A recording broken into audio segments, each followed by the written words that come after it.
Hi, everybody. Welcome back to this week's episode of the City Confessions. Today, we are joined by Alexis Wolfe. She's the founder of New York City Date Night, which is a New York blog that has become the go-to resource for all things related to dating in the city. So, hi, Alexis. How are you? Hi, good. How are you? Thanks for having me on. I'm excited because, as you know, I just released the book, and I feel like literally what my book is about and what your blog is about, it coincides hand in hand with the topic. So, why don't you introduce yourself? Tell us who you are and what you do. My name's Alexis, and I founded the Instagram NYCDateNite, and it's kind of a marriage between dating and relationships and the New York City restaurant scene. It started out as I'm a native New Yorker. I grew up going out to eat, loving the bar and restaurant scene. But I began the Instagram when I was single and dating. So at that time, this was like over 4 years ago, there was no Instagrams that were kind of geared towards dating. And also all of the food accounts at that time were just kind of posting pictures of food and they weren't really reviewing the restaurants. So I found that there was, that space and I grabbed it. Yeah, and I love it. And how long ago was that? Almost, I think 4 or 5 years ago. I honestly lost track. Yeah. And then I know you are no longer single now. Yeah. So, can you tell us how you met your boyfriend? Yeah. Now I am 33. I met him when I was, I was about to turn 31, I guess.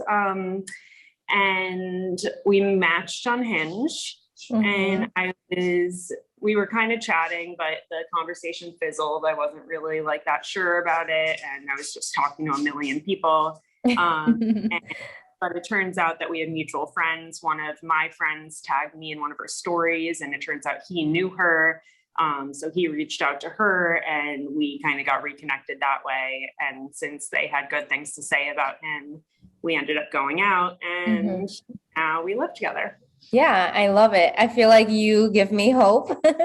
And also I think just a lot of your audience, do you know if they're single for the most Yeah, part? I have a ton of single followers, but I also have a ton in relationships, and the ones in relationships, they still find the dating content entertaining. And Absolutely. also they follow me for just my restaurant recommendations and other recommendations.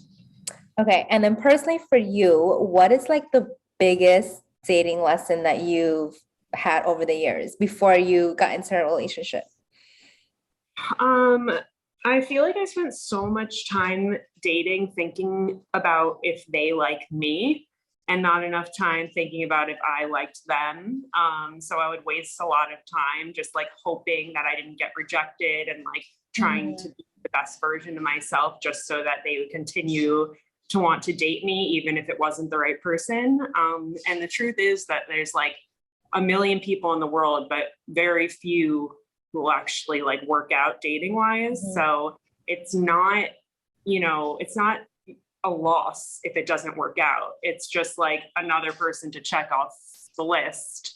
So get closer to hopefully, meeting someone that will work out. So I kind of like saw every failed date or relationship as like me losing. Whereas now I feel like now that I'm in a relationship and it's like a secure relationship, I realize that like why all the other ones didn't work out, whether it was, timing or, the person or whatever it is.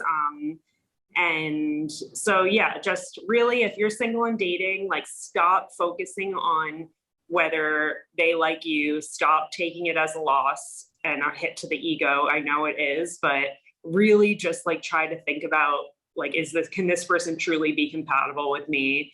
And do I like them? I love that you said that. And like, I literally had a therapy session yesterday talking about exactly what you just said.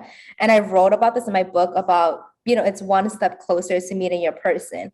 And I feel like that quick reframing makes me and like other women who are single, I just like, it gives us like oh, it's okay. It's going to be all right. Like, it's not the end of the world. And of course, I'm not trying to be inconsiderate. I've been there when things haven't worked out and it's really, really hard.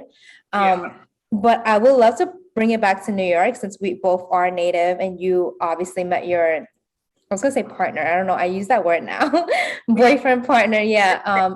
In Oh, shit. Sorry, there's like ambulance. Oh, that's New York for you. Just like the difficulties with dating in a city like in New York. So are most of your audience in New York? Like, what is the frequently asked question or struggle for like, I think that yes, I have very, very targeted New York City following. And the biggest struggle is just like it's just all around. Like I get people DMing me being like, I can't even find matches, like it seems like there's no one even on the apps that like is like liking me, or there's no one that I like, or the next thing is like we're talking but he won't ask me out, or we've been dating but like now it's time to define the relationship. How long should we be dating before I like bring that up? Should I bring that up? So it really spans, all sorts of topics and like areas. That's like comforting to know, just because I also obviously wrote up a lot about this in my book, talking about all the, it's not even issues, but I think as women, you go through this like internal battle because I feel like we're just much more overthinkers than men. And anything that we do or like say, or like it's a second date, third date, we just have all these like thoughts in our head of like, is this going to be something? And I personally struggled with, falling in love with potential. So did you ever do that as well? And like, how do you even like combat that? Because sometimes I think it's hard to see the person for like them, just them, instead of what a relationship brings for you, like comfort, company, love, affection, and all of that. Yeah, no, for sure. It's almost impossible to see them for just them, and as a girl, it really is. And as girls, it's our nature to like see the best in people, want the best. And also we just want it to work out so badly. Like guys, even if they want a relationship, most of them, like, first of all, they don't have like the societal pressure, maybe pressure from parents or, like friends or whatever, being like, why aren't you in a relationship? You're, you're 20 years old. And they're just not like, they're just a little bit, they're not as overthinkers. So they just don't care as much. So as girls, like, we just want it so bad and we want that love so badly. And we like have so much to give and we love like romanticizing things. So like, it's just so easy. And I have so many friends that are going through this currently where they'll meet someone and they have XYZ that like is correct and right. And they'll like ignore so many red flags, and then it won't work out because it turns out that the guy's an asshole or whatever it is. And then look back being like, oh my gosh, I can't believe I ignored all of these things just because I wanted it to work badly. So I don't know. It's like, it's always like, oh, next time it'll be better. But I think that it's just really, yes, you learn, but it's so much just a numbers game and like eventually just meeting that right person that like won't, let you down. Absolutely. So do you believe in soulmates? I don't really, I don't know if I don't believe in it, but I just feel like it ties you down too much. Like if you only kind of like, it's implying that like maybe there's just one person out there for you. So it's putting so much pressure on that one person. And then like, if it's your soulmate, you have to have these butterflies and just like these fireworks. And it's like, if you wait for that, you may be waiting your whole life. I mean, maybe you'll find it, but maybe you'll be waiting your whole life. And like, so I don't like to use that term. Yeah. I mean, I personally believe we have like multiple soulmates and not necessarily even a romantic sense. Like, I think like my best friend is like my soulmate, you know what I mean? So it's like, it can come in different forms. Yeah. So I would love to tie it back to your blog. And since creating it, what has been the biggest challenge like thus far? I mean, just keeping up with like new content and always staying relevant. I feel like that's like always my fear. And like when I first started it, it was, you know, the new kid on the block. It was really exciting. People like loved it. I was also younger and going out a lot. So I just feel like I'm always have the fear of, you know, becoming irrelevant or, you know, imposter syndrome. There's so many great creators out there. And it's like, you know, it's difficult not to compare yourself to them. And, you know, comparison is the thief of joy. I remember I saw that in book. Yes. And it's so true. Yeah. So that's my biggest, and also like people aren't super transparent about, it's still a relatively new field, like the Instagram world as a business. So just kind of navigating that and like figuring out how to maintain my own business. And I know that you write a lot about like restaurants for either dates or going out with your girlfriends. How often do you update that list? And what does your schedule look like? Like, are you actively, you know, going to these places to check them out? Or like how do you plan your blog posts around that? Yeah, I mean, when I first started the account, I was like posting like twice a day. I would do a lot of reposting other people's content because I still had a full-time job. I would give them credit for the photos, but I would just, since I grew up here and I've been going out to eat and drink my whole life, like I've been to so many places, so I could review it. But now I try my best to go to like at least 2 new places a week. I don't have the pressure of posting every day anymore. It's just now that when I first started Instagram, it was so much about posts. Now it's so much more about stories. So I can easily like repost and create content on my stories and then just post once every few days. But I do make it a point to go to a few new places a week, and I do push myself to go out to dinners, like even on nights that I would rather just order in or whatever it is. Right. And I try to update like highlights and stuff like that every week, at least a little bit, by adding, you know, new places. On the flip side of that, of the challenge, what has been like your biggest accomplishment or highlight from your career thus far? My biggest accomplishment and highlights. I mean, just the amount, just my followers, it's like such a intimate, like really dedicated group of people that I guess the first time that I like got recognized on the street, and then like it just kept on happening because, you know, so many of them go to the same places that I go to, or maybe are going there because I've recommended them, or they live on, you know, I live on the Upper East Side. So many of my followers live on the Upper East Side. So just like meeting them and hearing them say like, I love your Instagram, you know, getting hundreds of questions a day, like, you know, asking for advice or recommendations. I think that was just like, it's just like there's real people that are, you know, looking to me every day for all of these different things. And then just like being able to support myself, like from creating something that I believed in. That was just huge. And working with certain brands that I've always really admired is just super exciting. So I know that you got into this because you were single and you didn't find like a resource for yourself.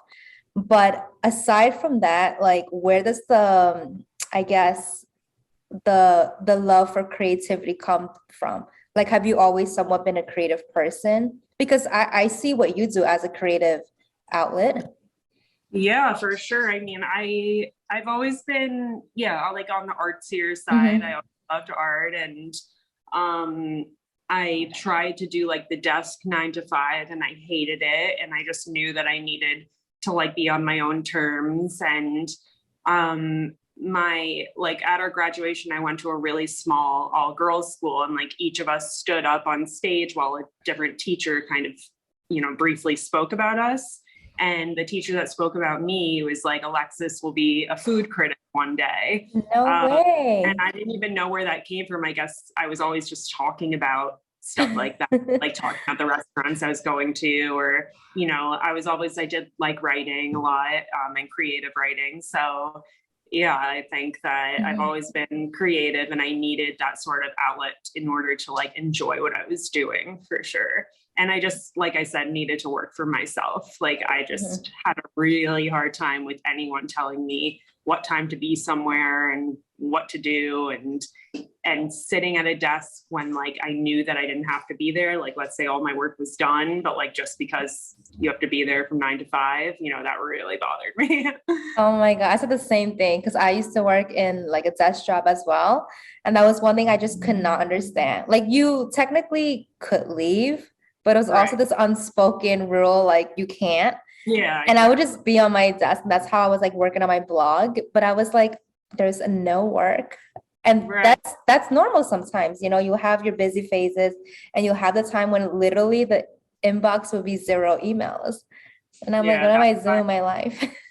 That's why working from home has been so great for so many people. Yeah. Like so much more flexibility. Yeah. And in between you can like clean your desk and do some random household chores like in between. Okay. So right now in this particular part of your life, are you stressing about anything? Because I feel like I always stress about things, and people who see your account, they see only what you post. And of course they don't see the chaotic things. So like just either professionally or personally, like what's on your mind? I'm always stressing about something. I always will be. And I'm sure that like partially it's like, I don't know, I'm Jewish. We like have extra anxiety. But yeah, like, am I making the right decisions? Like, you know, like you said, soulmate, should I believe in a soulmate? Like, does that mean that my boyfriend isn't my soulmate and it's possible someone is? No. You never know. Like, it's just, there's certain things, you know, should I live in New York City my whole life? Or when I have kids, should I leave it? And then what am I going to do about my Instagram? You know, I've lived in like places like Miami for a few months at a time, and I was still able to kind of keep up both, you know, locations. But, you know, I'm a certain age. Should I start having kids? How many kids? And, you know, is this something that like is feasible long-term when I do have a family? Am I still going to be, you know, able to do what I'm doing now, or should I be trying to think more into the future and pivot to, you know, be able to make my future more realistic? So it's so many things. I can't even, the list goes on and on. But no, you know how it is. I feel you. And I think partly is because we're New Yorkers. So we're constantly drilled ever since we were young with this like hustle and, you know, energy of the city where if you don't keep up, you basically fall behind. And I like came across this TikTok video, and it sounds so simple, but it's so true how there's like a million thoughts in our head from like morning to night, and we never really live in the present. And I'm like, I'm so guilty of that because I'm always thinking about tomorrow or like a month from now, just like what you were saying, like years and everything. But it's like, not to sound all like morbid, but like the future isn't guaranteed. And like the only way to truly like live your life is to whatever's happening in front of you. And it sounds, again, so simple, but it's like really hard personally for me to do that. So I think all of your thoughts and concerns are like super valid, especially since it pertains to your blog, like your basically source of income, like who you are right now. So yeah, but that's just life. No, totally. I am like so guilty of living in the future and not in the present. And you can waste, you know, the good things that you have in the present by always thinking about the future. So it's a good reminder. And I totally agree with all that. And I think, you know, my sister listens to meditation and a lot of self-help books. She reads self-help books and does all that stuff. I do feel like it helps her so much. And I just haven't gotten to that point of doing that yet, but I highly recommend, because I see the impact it makes on her, but I Like every time I sit and think about meditating, I'm like, oh my God, I have so many other things I should be doing. I know it's So, really hard. yeah. But I use Calm and like Jay Shetty, right? Yeah. He's like a monk turned podcast host slash like motivational speaker. And he just has he recently had a partnership with Calm, and his meditations are only 7 minutes. But like he talks for like the first three. So you're only really meditating for like 4 minutes. So it's just a good way to like gear towards it. And like even yeah.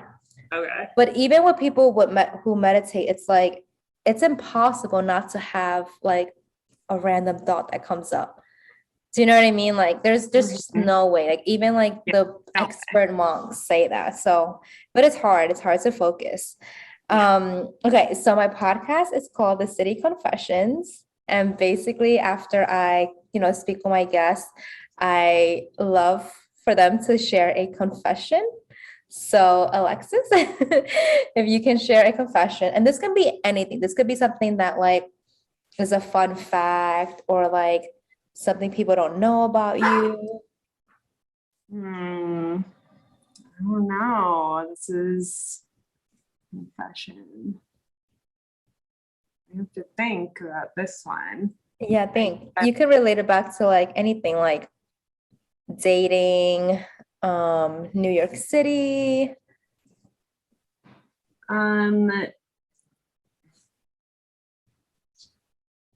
I guess that I talk to my dog when no one else is around. Is that okay? I mean, I don't have a dog, but I feel like people do that all the time. But it's fine if that's like to her. I maybe like I think that when I first started my account, I was the first person to ask myself a question. So like I went on my personal account and I was like, I love that. What's a great first date spot? And I answered it and posted on my stories. And now it's like mind-boggling because I have so many questions that I can't even get to all of them, even close. And if I ever thought that I would be here right now from like me asking myself a question in the beginning and like kind of faking it, you got to fake it till you make it, I guess. And I think that like spiraled, those few questions that I asked myself, like spiraled into other people slowly asking me questions. So I don't know if I've ever like said that before. So that's my confession. Oh my God, I love that so much because I'm sure people would be surprised when you say that and when they listen to it. But what I love most about it is that it showed that, I mean, you can see it and say it was fake it till you make it, which I'm a firm believer in that phrase. But I feel like it was also a way for you to support yourself in those aspects, because there are a lot of times in this journey, whatever the journey it could be social media, your personal life, whatever, even the quest for love, right? Because that's like a good theme for this podcast. It's like sometimes we don't really know what we're doing and we might not have the support from others, but it's like offer it to yourself because it's just a good way for you to remind yourself you're on the right path. So like by you asking yourself that question, even though it came from you, I feel like you're training yourself in a way to be like, what would it be like had somebody else asked me that? And then like look at where you're at now. So I think it's like a beautiful, I don't know, like story for sure. Yeah. No, when I think back to it, it was like I was manifesting. Yeah, absolutely. So yeah, it's crazy. I love it. I love it. Okay, so we're wrapping up, but I like to do this quick fire round with New York City questions in the end. So I'll ask you a question and you can answer it with one word or one phrase. Okay. If you can describe New York City in one word, what would it be? Chaotic. Okay. What is your favorite thing about New York? The restaurants. And your least favorite thing? The weather. Okay. And this is going to be maybe hard or maybe easy, but what is your favorite New York City spot or restaurant? But I guess people could just go to your blog. But right now, as we are recording, like what is your current favorite go-to spot? I usually go back to Via Carota. I love that place. Okay. It's like fun, like trendy but casual and delicious homemade pastas and a good vibe. Yeah. And if you can thank New York City for one thing, what would it be? I'm giving me like a playground that I can create a business out of. Yes, I love it. And I just like always, not that I forget, but a lot of people that I have on are in like natives. So it's like amazing that you are just because, we're rare, right? We're like unicorns in the city. I know. Are. So you have to own it. That. Yeah, absolutely. Okay, so now is your chance to plug away. I'm going to have all of your information in the description if you're watching this on YouTube or in the show notes in the podcast. But are you currently working on anything that you like to review? And what can the world be on the lookout from you and New York City Date Night in 2022? Yeah, so first of all, you can always find me on Instagram, NYCDateNite. Night is spelled Nite, and I have a website. But this year I am also creating a podcast like you, so following in your footsteps. It's going to be called the Date Night Podcast, and it's going to be focused my Instagram is focused a lot on, the New York City restaurant scene, and like where to take your date. And it also talks about dating. So the podcast is going to be focused just on dating and relationships. I love it. Yeah, definitely look out for that.